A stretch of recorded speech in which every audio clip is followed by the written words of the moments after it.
So ito nga pala yung bagong earbuds na ginagamit ko, Baseus Bowie E16. Kita nyo naman yung box. Presentable, branded, maganda, selyado, kaya safe. Ang hirap buksan, parang pagkain sa 7-Eleven.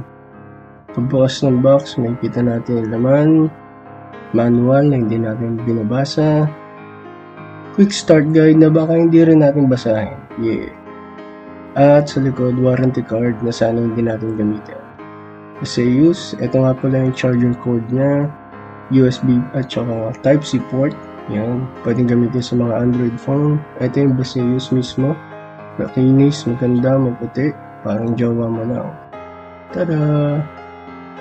So maganda, presentable, hindi nakakayang iregalo, hindi nakakayang suotin. Hindi yan masyado malaki guys, so hindi siya awkward suotin. Hindi siya agad-agad natatanggal sa tenga. Hindi rin siya ganun kalaki. Ayan kung makikita nyo, ang liit, nasa palad ko lang. Halos kalahati lang ng thumb ko. So Baseus Bowie E16, check nyo na yung link. Buy na. Yeah!